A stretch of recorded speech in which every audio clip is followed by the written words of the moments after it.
this is the most valuable thing in this world here and hereafter. So we shouldn't forget this. We have to take the hardest step to preserve it in our heart, in our soul, in our memory. If we take it easily and carelessly, it will disappear from our memory, from our heart and soul without giving us any information. So we should be aware, we should be serious and sincere to preserve this valuable thing, the verses, the Holy Quran in our hearts, so that we can gain reward of recitation of the Holy Quran from Allah. Quran তেলাওয়াত করতে হবে, কোরআনের তেলাওয়াত শুনতে হবে। কোরআন তেলাওয়াতের সময় চুপ থেকে অন্যকে শোনার সুযোগ দিতে হবে। নিজে মুখস্থ করে এই কোরআন তেলাওয়াতের ধারা অব্যাহত রাখতে হবে। এর অর্থ অনুধাবন করতে হবে। অনুধাবিত বিষয় নিজে আমল করতে হবে এবং সেই বিষয়টি দাওয়াতের অংশ হিসেবে অন্যের কাছে পৌঁছে দিতে হবে। So what should we do? We have to just recite verses from the Holy Quran. We have to listen to it. We have to memorize them. We have to practice them all the time, and we are not allowed to forget it. We have to realize the meaning, the information Allah is giving here from these verses. And at last we have to take them in action practically in my own life, and it should be conveyed and carried to the people as the part of dawah. As Allah says, Alhamdulillahi Rabbil Alameen, wassalatu wassalamu ala sayyidil mursaleen wa ala alihi wa ashabihi ajma'in. فقد قال الله تعالى في كلامه المجيد أعوذ بالله من الشيطان الرجيم وقرآنا فرقناه لتقرأه على الناس على مكث ونزلناه تنزيلا وعن عبد الله رضي الله تعالى عنه قال قال النبي صلى الله عليه وسلم بئس ما لأحدهم أن يقول نسيت آية كيت وكيت بل نسي فاستذكروا القرآن وبعد معزز حاضرين কোরআন অধ্যয়ন, শ্রবণ এবং অনুধাবন শীর্ষক ধারাবাহিক আলোচনার আজকে নবম দিবস এবং সমাপনী দিবস। আজকের এই আলোচনার মাধ্যমে আমি কোরআন তেলাওয়াত সংক্রান্ত আমার আলোচনাটির সমাপ্তি টানতে চাই।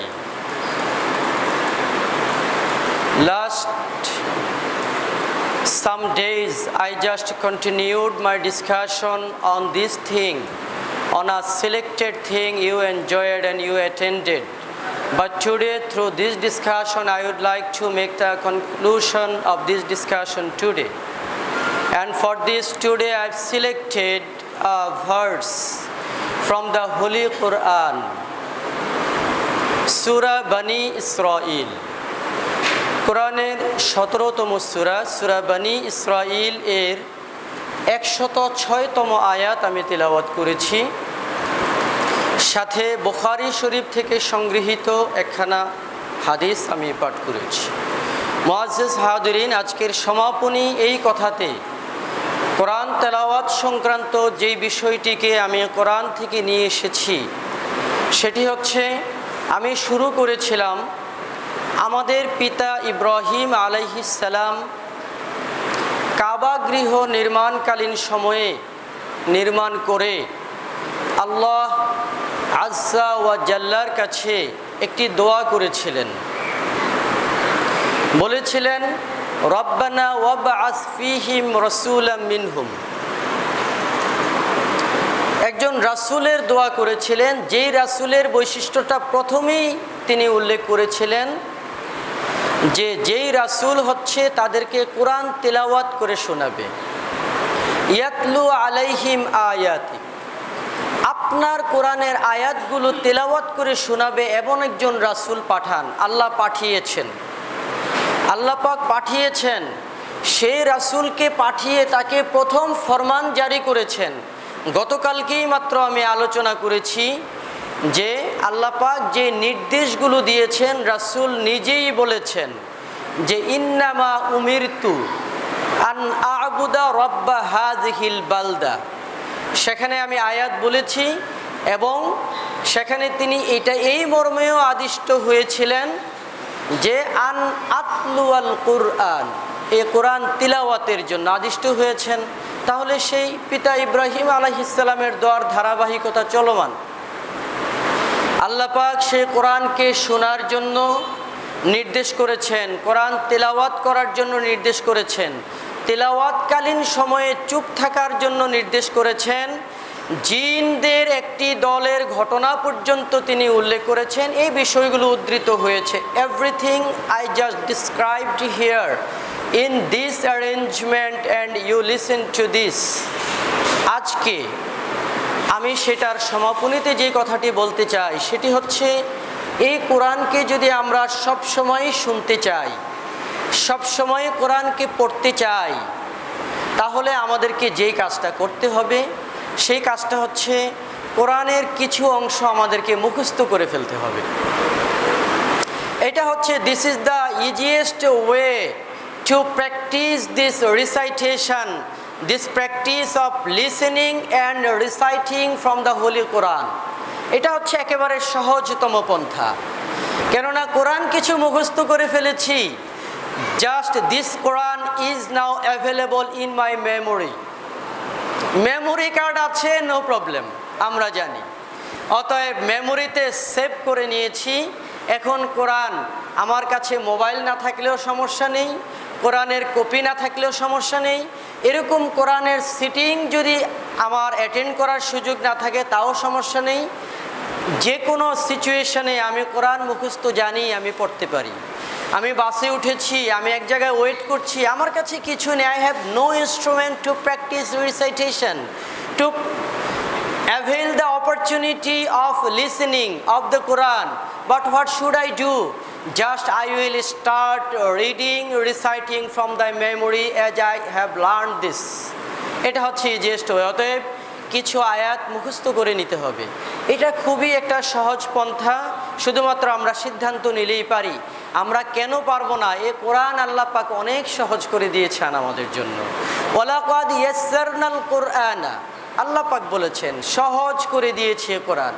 আর আজকে যে আয়াত আমি নির্ধারণ করেছি এখানে আরও খুব ভালো করে আমাদেরকে বুঝিয়ে দিয়েছে। আশার বাণী আমাদেরকে তিনি দিচ্ছেন। সূরা বনী ইসরাঈলের 106 নম্বর আয়াতে আল্লাহ পাক বলছেন যে ওয়া কুরআনান ফারাকনাহু, এই কোরআনকে আমি অল্প অল্প করে নাজিল করেছি। আমি সামান্য সামান্য করে এ কোরআনকে নাজিল করেছি। কেন করেছি? লিতাকরাহু আলান নাসি আলা মুকসিন, যাতে করে তুমি জনগণকে ওই সামান্য সামান্য আয়াতগুলোই জনগণকে খুব ধীরে সুস্থে বুঝিয়ে বুঝিয়ে তাদের কাছে গ্রহণযোগ্য পন্থায় তুমি সেগুলো তাদের কাছে উপস্থাপন করতে পারো, তাদেরকে পড়ে শোনাতে পারো, তাদের অধ্যয়নে তাদেরকে সহযোগিতা করতে হবে। একখানা আয়াত মাত্র অবতীর্ণ হয়েছে, একখানা আয়াতে আল্লাহ রসুল সাহাবায়ে আজমাইনকে জনগণকে ইমানদারের কাছে নিয়ে গেছে। ও জনগণ, আল্লাহর পক্ষ থেকে একটা নির্দেশনা এসেছে, এই আয়াত খুব ধীরে সুস্থে তিনি বলেছেন, সাহাবারা শুনেছে আর মুখস্থ করে ফেলেছে। একখানা আয়াত খুব সহজ। যদি আজকে একটা সূরা বাকারা অবতীর্ণ হইতো, ওরে আল্লাহ আড়াই পারা, এই বড় এত বড় সূরা আল্লাহর রাসূল এক বৈঠকে বলতেও পারতেন না, বললেও কেউ শুনতো না, শুনলেও মনে থাকতো না। এভাবে আল্লাহ নাজিল করেন নাই।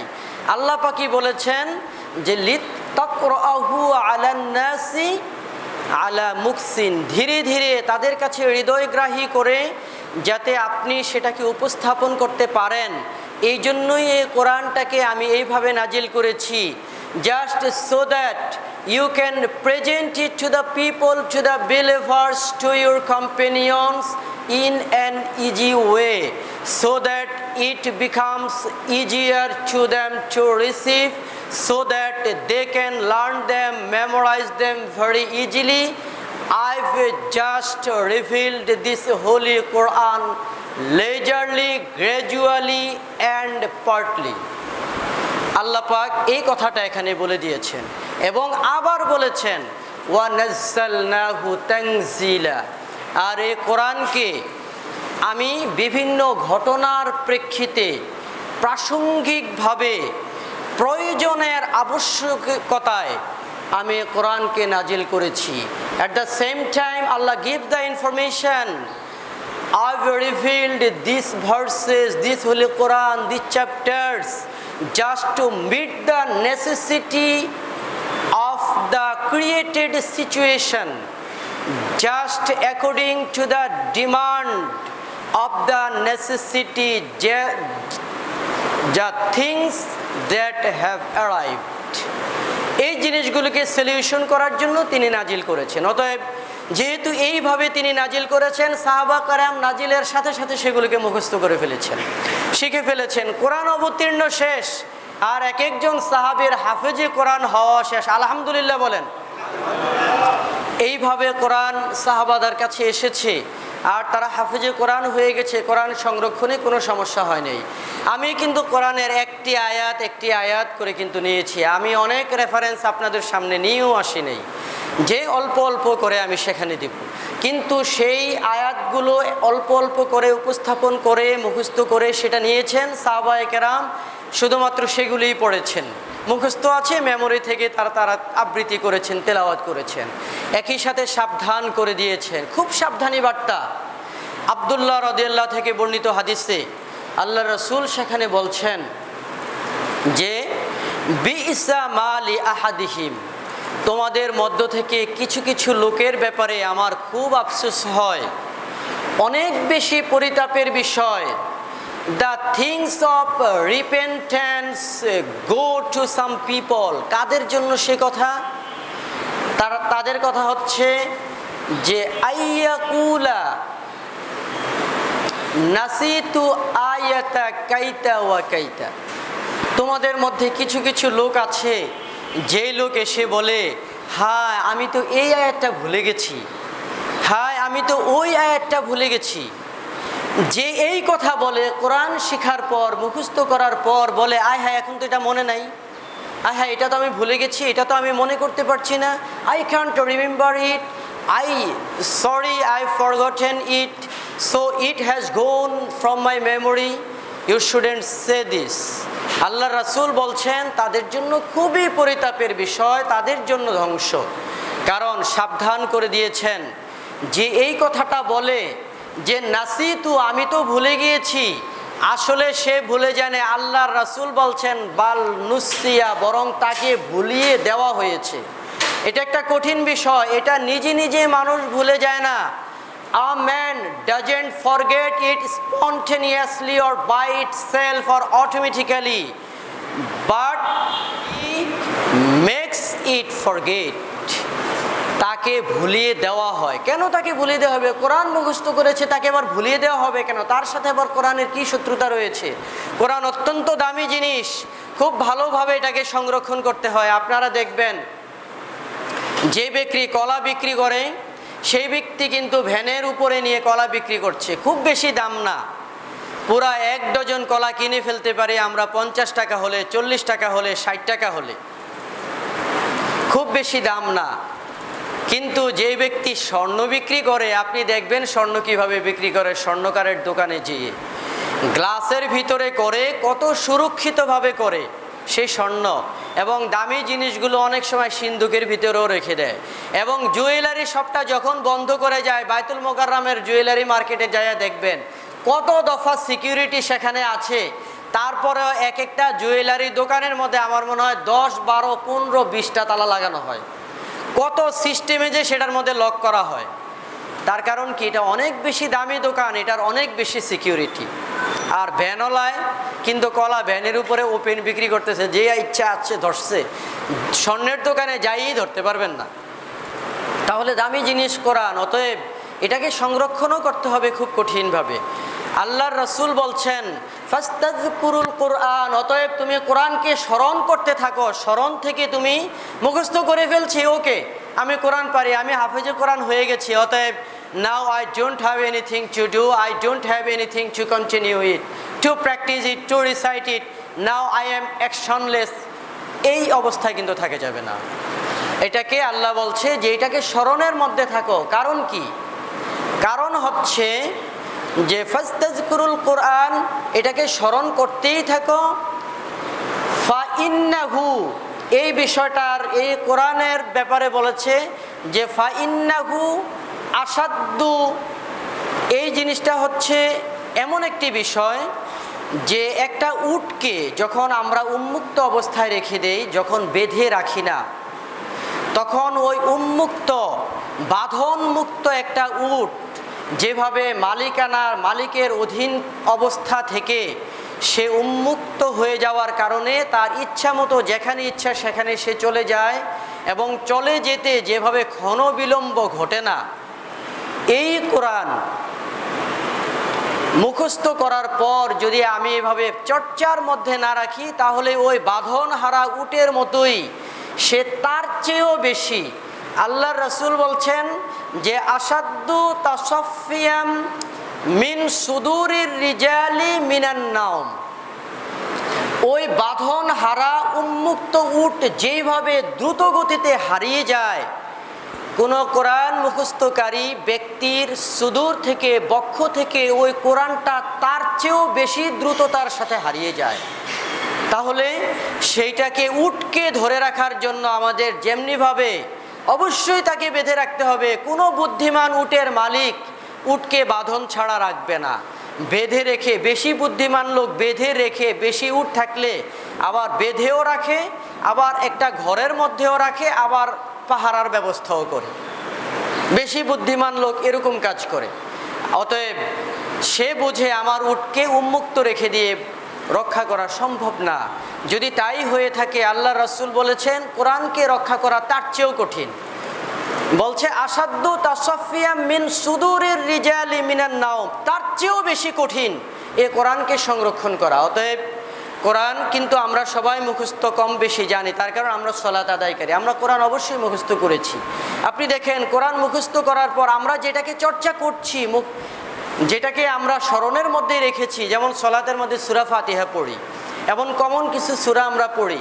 আচ্ছা, আমরা সূরা ফাতিহা কেউ কি কখনো ভুলে গেছি? এমন হয়? এমন হয় না, কারণ আমরা অনবরত এটাকে স্মরণের মধ্যে রেখেছি, এই জন্যই ভুলে যাই না। কিন্তু অনেক লোকে আছে যে ছোটোবেলায় মক্তবে সূরা ফাতিহা পড়েছে, অনেকগুলো সূরা উস্তাদজি শিখিয়েছে, পরে আর হ্যাঁ নামাজ পড়ে না। এখন যদি তাকে সূরা ফাতিহা জিজ্ঞেস করবেন, দেখবেন সে ওয়ালাদ দোয়াল্লিনটাই মনে আছে, আলহামদুলিল্লাহ দিয়ে শুরু করেছে, মাঝখানে আবার দুই একটা বলতে পারে, আর দোয়াল্লিনটা মনে আছে, মাঝখানে অনেকগুলো সে ভুল করে, আর আলাম তারা বলতে দিলে তো সে সরি। তার কারণ কি? কারণ হচ্ছে সে চর্চায় নেই। কিন্তু আমাদের জীবনের অনেক ঘটনা একবার ঘটেছে, সারা জীবন মনে আছে, ভুলি নাই। একবার পড়েছি, সারা জীবন মনে আছে, ভুলি নাই। কিন্তু কোরআন এত দ্রুত চলে যায় অন্তর থেকে। আল্লাহর রাসূলই বলেছেন এটা সংরক্ষণ করা কঠিন, তার কারণ এটা দামি জিনিস। অতএব এই দামি জিনিসটাকে, this is the most valuable thing in this world here and hereafter, so we shouldn't forget this. You have to take the hardest step to preserve it in our heart, in our soul, in our memory. If we take it easily and carelessly, it will disappear from our memory, from our heart and soul without giving us any information. So we should be aware, we should be serious and sincere to preserve this valuable thing, the verses, the Holy Quran in our hearts, so that we can gain reward of recitation of the Holy Quran from Allah.